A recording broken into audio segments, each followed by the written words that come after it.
그런 거 아니겠습니까? 우리가 인생을 살아가면서 예수 잘 믿어서 하나님으로부터 은혜를 체험하고 하나님으로부터 내 그 삶이 형통해지고 이런 것을 하나하나 체험하며 나가는 거 아니에요? 한꺼번에 다 체험했으면 얼마나 좋겠어. 그렇지 않아요, 그런데. 절대 그렇지 않아요. 하나하나 되어져 가는 것이지, 나는 아무것도 안 하고, 내가 예배도 잘 안 드리고, 기도도 안 하고, 그러면서 하나님이 다 형통해지기를 원한다면 어리석은 사람이에요. 3살 먹은 어린아이도 그렇게 안 할 거예요.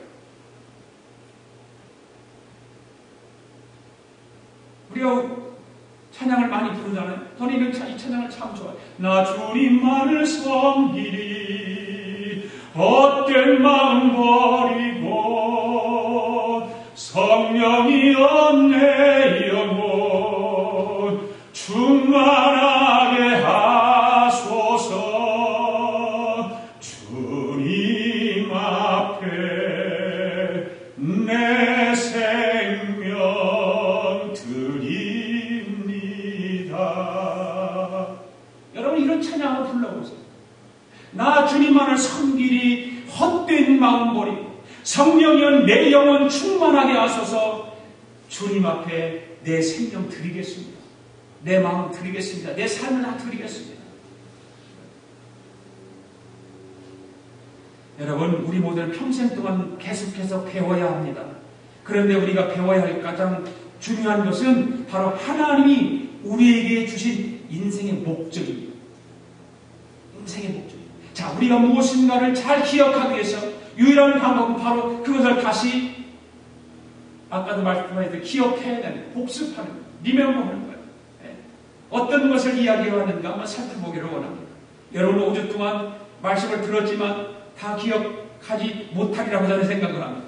몇 분에 걸쳐서 5가지의 목적 중에서 가장 자신이 와닿았던 것들을 어떤 것이었는가? 여러분들 한번 나름대로의 그 기록하는 데 한번 써보세요. 나는 5주 동안 말씀을 들으면서 나에게 가장 와닿았던 것이 무엇인가? 거기 질문상이 아마 있을 거예요. 목적이 이끄는 삶을 통해 나는 무엇을 배웠는가? 내게 가장 와닿았던 것이 무엇인가? 그런 것들을 한번 여러분들 한번 답해보시고 한번 써보시면 좋겠어요. 5가지 목적이 우리가 배웠지요? 나는 첫째로 무엇을 위해 존재하는가? 첫 번째. 자, 하나님을 기쁘시게 하는 것. 하나님을 기쁘시게 하는 것은 뭐라고 그랬죠? 예배다 그랬지, 예배다. 여러분은 하나님을 기쁘시게 하기 위해서는 꼭 예배를 성공적으로 드리기를 원합니다. 아멘? 예배 빠지지 마세요. 예배 빠지지 마세요. 정말 예배 빠지지 마세요. 내가 말씀드리자, 우리 교회는 3번밖에 없어요. 일주일에 3번. 어쩌다 4번 있고, 기도원에 만나 있고, 공동체 모임이 있고, 그럴 때는 4번 있고. 안 그러면 3번밖에 없어요. 일주일에 3번밖에 없는데, 그 3번의 예배를 빠진단 말이에요. 그다음에 2번째는 뭐라고 했습니까? 하나님의 가족으로 태어나야 하는데, 하나님의 가족은 어떻게 된다? 교제가 있어야 된다. 교제.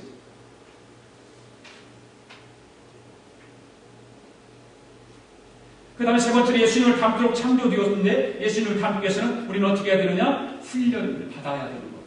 예수님을 닮았는데, 예수님이 길을 가는 일인데, 우리가 훈련받지 않고 어떻게 갈 수 있습니까? 훈련입니다. 그 다음에 우리는 이웃을 섬기고 하나님을 섬기기 위해서 지금의 모습을 지금 받았습니다. 이것을 뭐라고 그러죠? 바로 사역이다. 사역. 우리에게 맡겨진 사역, 다 사역을 통해서 이 일을 감당해야 되는 것이죠. 그 다음에 지난주에 배웠습니다. 우리는 사명을 위해 지음받았죠. 예수님의 가족이라면 반드시 해야 할 일인데, 그것이 바로 그 사명을 감당하게 되는 것은 전도다. 전도.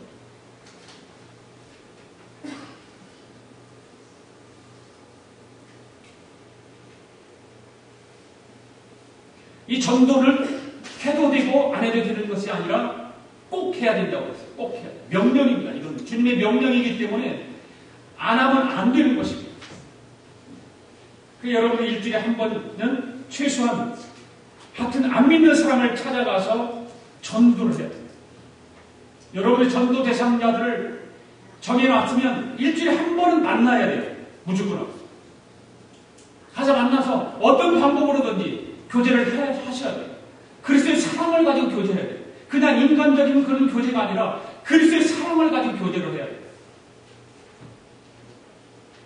그래야 그의 마음이 열리죠.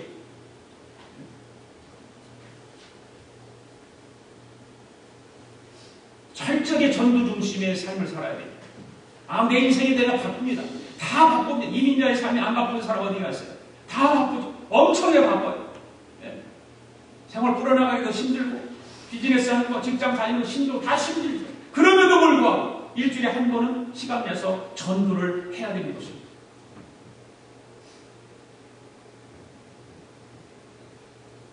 그 다음에 이제 두 번째로 우리는 하나님의 목적을 이루는 삶을 통해서 무엇을 배우는가? 배운 것을 전체 요약을 한다면 무엇일까요? 한마디로 헌신과 교제입니다. 우리가 2달 동안 전체적으로 다 요약을 하면 헌신과 바로 교제인 것입니다. 자, 그렇다면 첫째 헌신인데 신앙이 자라기를 원하는 배운 대로 어떻게 하는 거냐면 행하는 것입니다. 바로 그것이 뭐냐면 균형이라고 하는 것이죠. 균형. 헌신을 통해서 우리는 신앙이 자랍니다. 그 자라기를 원한다면 행하는 것입니다. 아무리 내가 믿음이 있어도 행함이 없다면 그 믿음은 어떤 믿음이라고 했습니까? 죽은 믿음이라고 했습니다. 그 행함이 이루어질 때에 헌신을 통해서 그것을 하는 거예요. 바로 믿음과 그 행함을 균형을 잘 이루어야 되는 것이지 세상 우리가 믿는 교회 다니는 사람들이 이거 균형을 잘 못 이뤄요. 이 밸런스를 잘 못 이루기 때문에 한쪽에만 치우쳐서 신앙생활 하는 사람이 많이 있어요.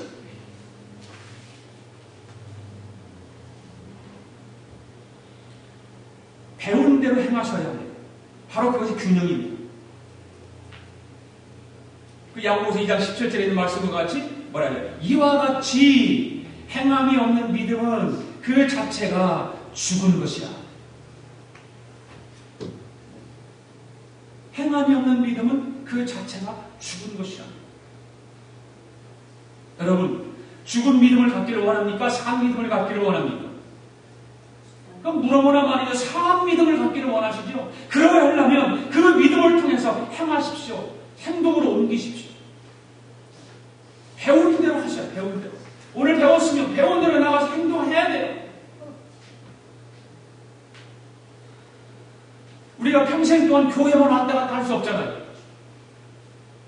하나님께서 우리에게 그렇게 간절하게 독생자 예수 그리스도 이 땅에 보내셔서 우리 생명까지 구원해 주셨는데 우리는 그저 예배만 드리고 왔다 갔다 하는 그런 인생으로 전락해버리면 하나님이 슬퍼하시는 거죠. 우리가 맡긴 직분들도 다 있는데 그 직분들을 감당하려면 교회만 왔다 갔다 하는 인생이 되면 안 됩니다. 그 자체로 절대로 더 나은 그리스도인이 될 수 없기 때문에 그렇습니다. 더 성숙한 그리스도인이 되어야 되는데 그 자체로는 성숙한 그리스도인이 될 수 없는 것입니다.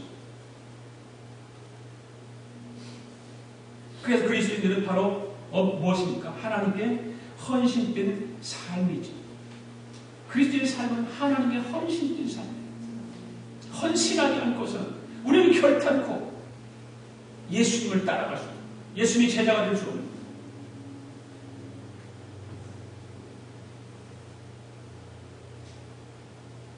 바울은 구원을 받음과 동시에 헌신했습니다. 그렇죠? 바울이 보십시오. 예수 믿고 죽이러 다녔습니다. 그래서 못살게 굴고 그러다가 다메섹 도상에서 예수님을 만난 이후 즉시 바울은 헌신했습니다. 철저히 헌신의 삶을 살았던 바울이었습니다. 예수 그리스도를 구주로 믿으면서도 상당한 기간이 지나서야 헌신의 삶을 사람들이 덜어 있기는 있죠. 또한 어떤 분은 그리스도를 구주로 시인을 하면서도 주님께 헌신되지 못한 삶을 살다가 일생을 마치는 사람들도 더러더러 있죠. 여러분들은 어떻게 사시렵니까? 어떻게 살기를 원하십니까? 그냥 주일날 예배만 드리고 그저 그렇게 살다가 주님이 부르시는 날 주님 앞에 가실 것입니까? 아니면 여러분들이 이 땅에서 정말 헌신된 삶을 통해서 살다가 주님 앞에 서시겠습니까? 어떤 사람이 주님 앞에 섰을 때 주님께서 상복을 우리에게 주실까요? 어떤 상복을 주실까요?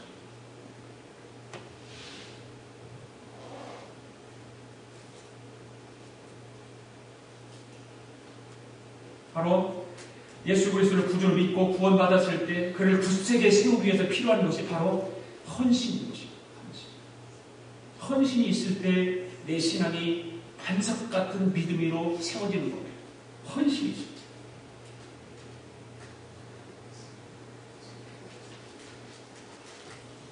믿음이 크고 성장하신 분들의 대부분의 헌신된 삶을 살아가는 분들 아닙니까? 정말 그렇잖아요. 여러분들 주위에도 저 집사님, 저 권사님 믿음이 너무너무 좋으셔. 정말 저렇게 훌륭한 믿음을 가졌을까 생각하는 분들의 신앙생활을 보십시오. 모두 다 그 사람들의 헌신된 삶이 드러났다고 하는 것입니다. 헌신된 삶을 통해서 사람들이 인정받고 하나님 앞에 칭찬받고, 우리가 인정받기 위해서 그런 건 아니지만 사람들이 이렇게 알아주잖아요. 정말 훌륭하신 권사님이시오, 훌륭하신 집사님이시다. 바로 그들에게는 헌신된 삶이 있었기 때문에 그렇습니다. 그래서 하나님의 교회는 헌신된 사람들에 의해서 부흥하는 것이다. 아멘? 헌신된 사람들이 있을 때 교회는 부흥하는 거예요. 너는 너, 나는 나, 다 목사한테 책임을 다 밀어버리고, 헌신되지 않으면 교회 부흥하지 않습니다. 하나님을 사랑하고 교회를 사랑한다면 여러분 헌신하십시오. 그래야 신앙이 자랍니다. 헌신하기를 원하시면 큰 소리로 아멘 하시기 바랍니다. 자, 하나님의 목적을 이루어드리는 삶 전체를 요약하면 헌신과 그 다음에 뭐라고 그랬죠? 교제라고 했죠. 교제. 하나 빠졌네. 헌신하지 않으면 신앙이 성장하지 않는다. 성장하지 않는다. 맞아요. 교회도 부흥 안 되고 내 개인적인 신앙도 성장하지 않습니다. 헌신하지 않아요. 그 다음에 교제입니다. 어린 신앙에서 청장년의 신앙으로 성숙하기 위해서는 반드시 교제가 필요합니다.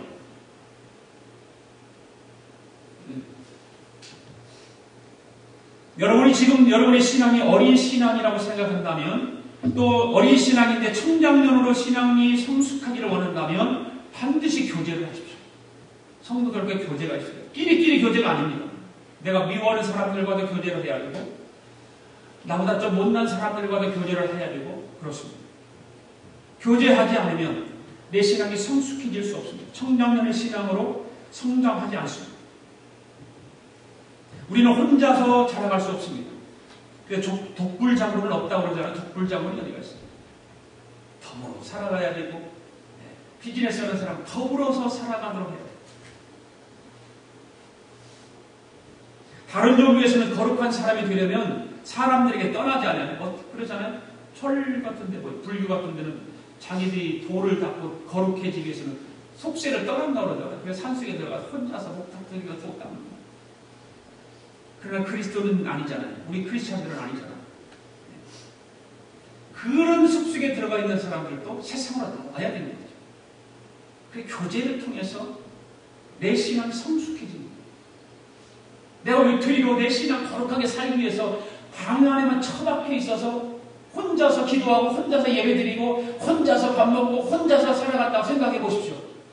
얼마 못 가서 그럼 죽어요. 우리는 세상 속에 들어가서 세상 사람들과 교제하면서 그리스도인으로서 삶을 살아가는 거예요. 요즘 한국이나 우리 한국 사람들이 가는 곳마다 이민자의 삶도 마찬가지고 한국인들이 가는 곳마다 과거에 우리가 신앙생활 했던 그런 패턴들이 있고 배운 것들이 있기 때문에 맨날 복만 얘기하고 살아갔잖아요. 인생을 어떻게 살아야 윤리와 도덕을 가르치지 않았어요. 그리스도인들이.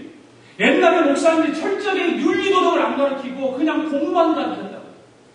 그러니까 그게 젖어서 교회가 가면 복 얘기 안 하면 목사님 설교 못 한다고요. 축복 얘기나 하고 무슨 얘기하고 재밌는 얘기, 잘 되는 얘기만 해야 되지. 물론 그게 나쁘다는 얘기는 아닙니다.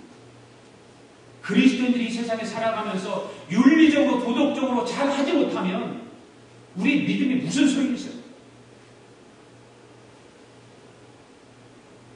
그냥 우리만 그러면 방 안에 처박혀서 혼자 예수 믿고 혼자 찬송하고 그냥 구원받고 혼자 간다는 생각밖에 안 되죠. 그런 세상에서 주님은 분명히 우리에게 빛이다, 수금이다라고 말씀하셨는데 그 빛과 수금이 무슨 역할을 해요? 아무 역할을 하지 않고 살잖아요. 하지만 어떻습니까? 하나님은 우리의 삶 현장 속에서 사람들과 함께 살아가게 하시는 것입니다. 바로 그것이 교제입니다. 아멘. 하나님 우리는 우리의 삶 현장 속에서 사람들과 함께 살아가야지. 그래서 교제하는 그것이 교회.